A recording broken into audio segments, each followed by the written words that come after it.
सावरकर मानहानि मामले में पुणे की कोर्ट में राहुल गांधी की सुनवाई। सत्य की सावरकर द्वारा दायर आपराधिक मानहानि की शिकायत से संबंधित है ये मामला, जो मार्च 2023 में लंदन में राहुल गांधी के भाषण के दौरान विनायक दामोदर सावरकर के खिलाफ कथित अपमानजनक टिप्पणी से जुड़ा है। सत्य ने दावा किया कि राहुल ने सावरकर पर झूठे आरोप लगाए, जिसमें एक कथित घटना का जिक्र किया जो सावरकर की किसी किताब में नहीं है। पुणे कोर्ट ने विश्राम बाग पुलिस को जांच का आदेश दिया था और पुलिस ने मई 2024 में अपनी रिपोर्ट में शिकायत में प्रथम दृष्टया सत्यता होने की पुष्टि की थी। राहुल को इस मामले में कई बार जारी किया गया है समन। प्रधानमंत्री नरेंद्र मोदी की अध्यक्षता में केंद्रीय कैबिनेट की बैठक आज सुबह 11 बजे प्रधानमंत्री आवास पर होगी। बैठक कई मायनों में महत्वपूर्ण है। बैठक में कई महत्वपूर्ण फैसलों पर हो सकती है चर्चा। इससे पहले 14 मई को हुई थी केंद्रीय कैबिनेट की बैठक। बैठक में इंडिया सेमीकंडक्टर मिशन के तहत उत्तर प्रदेश में सेमीकंडक्टर यूनिट की स्थापना को दी गई थी मंजूरी। अमेरिका दौरे पर विदेश सचिव विक्रम मिस्री ऑपरेशन सिंदूर के बारे में देंगे जानकारी। वॉशिंगटन डीसी का करेंगे दौरा। अमेरिकी प्रशासन के वरिष्ठ अधिकारियों से करेंगे मुलाकात। भारत यूएस संबंधों को मिलेगी मजबूती। भारत पाक जंग के बाद पहली बार विदेश सचिव का अमेरिका दौरा। ट्रंप के हालिया बयानों के बाद ये दौरा महत्वपूर्ण। कर्नल सोफिया कुरैशी पर टिप्पणी का मामला, सुप्रीम कोर्ट एसआईटी की रिपोर्ट पर करेगा विचार। मध्य प्रदेश सरकार में मंत्री विजय शाह की जांच कर रही एसआईटी ने सुप्रीम कोर्ट में दाखिल की पहली स्टेटस रिपोर्ट। एसआईटी ने सीलबंद लिफाफे में दाखिल की रिपोर्ट। मंत्री विजय शाह ने कर्नल कुरैशी को बताया था आतंकियों की बहन। 14 मई को मंत्री के खिलाफ दर्ज हुई थी एफआईआर। सुप्रीम कोर्ट ने बीजेपी नेता को लगाई थी फटकार। मंत्री विजय शाह अपने बयान के लिए मांग चुके हैं मामले। लखीमपुर खीरी मामले में दर्ज क्रॉस केस में आज अगली सुनवाई 3 अक्टूबर 2021 का है मामला। आरोपी ने 4 किसान, 2 भाजपा कार्यकर्ता, 1 पत्रकार और 1 ड्राइवर पर चढ़ा दी थी गाड़ी। अब अगली सुनवाई में एफआईआर दर्ज करने वाले चिक लेखक के बयान दर्ज कराएगा अभियोजन पक्ष। अपर जिला शासकीय अधिवक्ता संजय सिंह कर रहे हैं मामले की पैरवी। इस मामले में एसआईटी ने 4 आरोपियों विचित्र सिंह, गुरप्रीत सिंह, गुरविंदर सिंह और कमलजीत सिंह के खिलाफ दाखिल किया है आरोप पत्र। पाकिस्तान को पीएम मोदी की 2 टोक, बोले अभी मैंने कुछ ज्यादा किया नहीं। आतंक का कांटा जड़ से उखाड़ कर रहेंगे। जिहादियों को पहले ही मार देते तो ये दिन नहीं आता। पीएम ने एक बार फिर पीओके पर सरदार पटेल को याद किया। कहा 75 साल पहले अगर सरदार पटेल की बात मान लेती कांग्रेस तो पीओके आज हमारा होता। गुजरात के गांधीनगर में बोले पीएम मोदी, हम प्रगति की राह पर चले थे। हम सबका भला चाहते हैं और मुसीबत में मदद भी करते हैं, लेकिन बदले में ऑपरेशन सिंदूर पर बोले पीएम मोदी, आतंकवाद की 9 ठिकाने 22 मिनट में ध्वस्त किए। इस बार की कार्रवाई हमने कैमरे के सामने की ताकि कोई पीएम मोदी के बयानों पर कांग्रेस का तंज। पवन खेड़ा ने कहा अभिनेता प्रेम चोपड़ा की तरह डायलॉग मार रहे हैं मोदी, गंभीर सवालों का जवाब नहीं।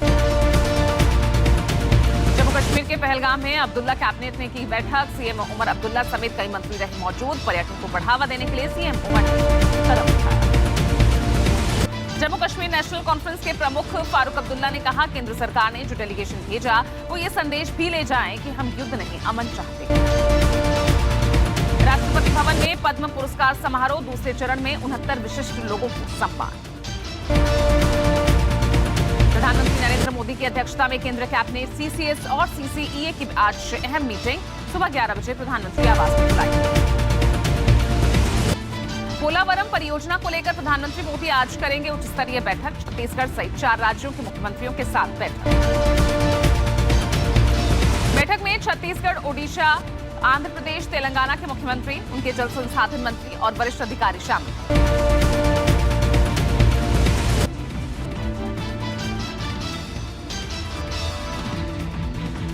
एनडीए सरकार के सत्ता में आने के बाद पोलावरम परियोजना के कार्य में तेजी आई। केंद्र सरकार इस राष्ट्रीय परियोजना को समय पर पूरा करने के लिए राजनीतिक और प्रशासनिक स्तर पर ठोस कदम उठा रही है। नई दिल्ली में आज डाक पैटर्न पर स्टेक होल्डर्स के साथ अहम बैठक। केंद्रीय मंत्री प्रहलाद जोशी स्टेक होल्डर्स के साथ करेंगे बैठक। 26/11 मुंबई हमलों के मुख्य साजिशकर्ता तहब्बुर राणा की याचिका पर दिल्ली की पटियाला हाउस कोर्ट में आज होगी सुनवाई। पाकिस्तानी मूल के कनाडाई नागरिक राणा ने अपने परिवार से मांगी है संपर्क की इजाजत, जिसकी जांच को संवेदनशील बताते हुए राष्ट्रीय जांच एजेंसी यानी एनआईए ने किया विरोध। राणा को अप्रैल 2025 में अमेरिका से प्रत्यर्पित कर लाया गया था भारत, जहां उसे 6 जून 2025 तक न्यायिक हिरासत में रखा गया। वो लश्कर तैयबा के आतंकी डेविड कोलमैन हेडली का सहयोगी है, जिसने मुंबई हमलों की योजना में निभाई थी अहम भूमिका। छत्तीसगढ़ में स्कूलों की युक्तियुक्तकरण को लेकर शिक्षकों में उबाल। युक्तियुक्तकरण को लेकर शिक्षक संगठनों ने आपत्ति दर्ज कराई। मंत्रालय का करेंगे घेराव। हजारों शिक्षक सरकार के खिलाफ कर सकते हैं प्रदर्शन। युक्तिकरण सेटअप की आड़ में शिक्षकों के पद को कम किए जाने का लगाया आरोप। सीएम साय ने दिया बड़ा बयान। सीएम विष्णुदेव साय ने युक्तियुक्तकरण को शिक्षा और बच्चों के हित में बताया। जारी हुई सीईटी 2025 की अधिसूचना। अभ्यर्थी आज यानी 28 मई से 12 जून 2025 तक जमा कर सकते हैं आवेदन। आवेदन शुल्क जमा करने की अंतिम तिथि 14 जून 2025 शाम 6 बजे तक। बाद में होगा परीक्षा की तारीखों का ऐलान। 1 घंटे 45 मिनट की अवधि के साथ कुल 100 अंकों की होगी परीक्षा। अभ्यर्थियों को समय पर आवेदन करने और शुल्क जमा करने की दी गई है सलाह। आज नई दिल्ली में डाक पैटर्न पर स्टेक होल्डर्स के साथ बैठक करेंगे केंद्रीय खाद्य एवं उपभोक्ता मामलों के मंत्री प्रहलाद जोशी। भ्रामक उपयोगकर्ता इंटरफेस डिजाइन की चुनौती से निपटने के लिए प्रभावी समाधान तलाशना है इस बैठक का मकसद।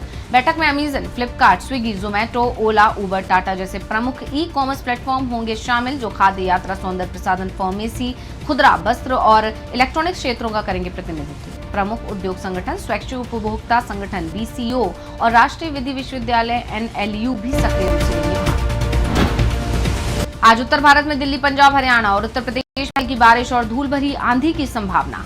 32 से 44 डिग्री सेल्सियस के बीच रह सकता है तापमान। राजस्थान में जारी रहेगा गर्मी का प्रकोप, लेकिन कुछ क्षेत्रों में बारिश से मिल सकती है राहत। बिहार और झारखंड में भारी बारिश और बिजली गिरने का अलर्ट। दक्षिण भारत में केरल, कर्नाटक और तमिलनाडु में मानसून की शुरुआत के साथ भारी बारिश की संभावना। पूर्वोत्तर राज्यों में असम और मेघालय में भी बारिश का जारी रहेगा सिलसिला। मध्य भारत में मध्य प्रदेश और छत्तीसगढ़ में मध्यम बारिश और गरज चमक की रहेगी स्थिति। पश्चिमी तट पर गुजरात और गोवा में भारी बारिश का अनुमान।